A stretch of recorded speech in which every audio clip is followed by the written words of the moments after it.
Today I'm doing a test fit of the LGT 700 transmission with the QuickTime SFI bell housing.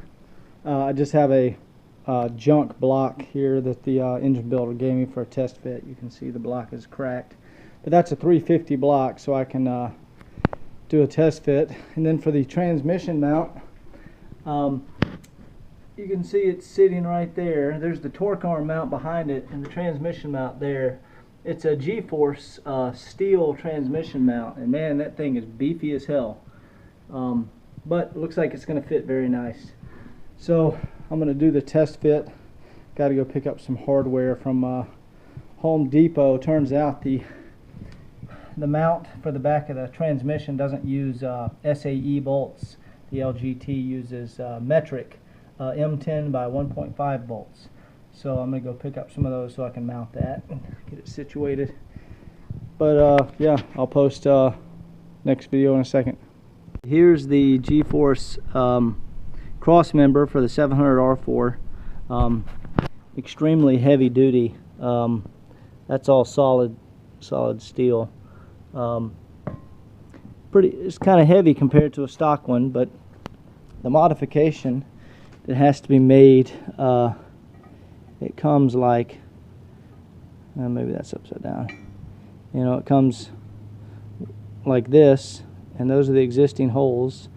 So you just cut that off and drill your new holes. I've got a little template here just to make sure they're centered. But then you drill your new holes right there. And you'll have to measure back from the face, you know, how far back the holes need to be drilled. But then it bolts right in. And now this is a little bit low, so I have these cool little spacers where I just put the spacer on there. It's an aluminum spacer to lift the transmission up to where it needs to be. And I have that type of spacer and that type of spacer, so you can use various spacers to get it up to the height. That way you don't have to cut off this weld here, and you know, if you welded the plate onto the top here, that'll work a little better. But I just stick some spacers on there because these factory welds are really awesome. I'll show you the video after I get it in the car. Okay, here's the completed transmission install.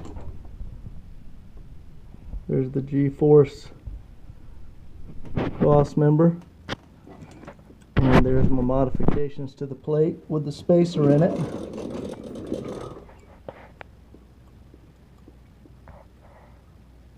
G-force Crossmember,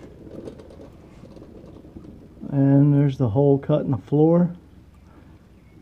You can see where that's the reason you cut off the front of the plate right there, so it doesn't touch the back of the transmission. And you just drill the new holes. And I might have to put a little bit more of a spacer up there, but that'll get us started. Now that the transmission is mocked up, what I like to do is take measurements from a spot on the engine. We can see there, this here, I don't know if you can see that, but that's 3 degrees. There we go, 3.1 degrees angled back towards the rear end, which is about perfect. Right around 3 degrees, somewhere in that area is the sweet spot. The carburetor should be leaned back about 3 degrees, the engine and transmission. And then I take a measurement from down here, and this is usually done on the tail shaft, and it's kind of hard. Ooh, I like that. That's right at 2 degrees. Yeah. So 2 degrees down angle. Alright, depending on where I put it here, there's a little lip right there. So I have to, it's a little tricky measuring it, especially when when the yoke is installed, you can put it on the U-joint cap. That's the best place. But back here, we're somewhere between 2.10 and 2.9 degrees. I think we're going to be closer to 3.5 or so. Yeah, because I have a little bit of wiggle room right there. So I'll have to measure that once I get the yoke in. But usually that's a good, on these lowered Pro Touring / race cars, somewhere between 2.5 to 3 degrees is a good opposing angle.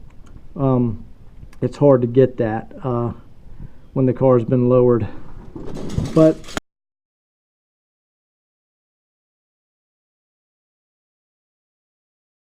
that's where we're at as far as the mock-up goes.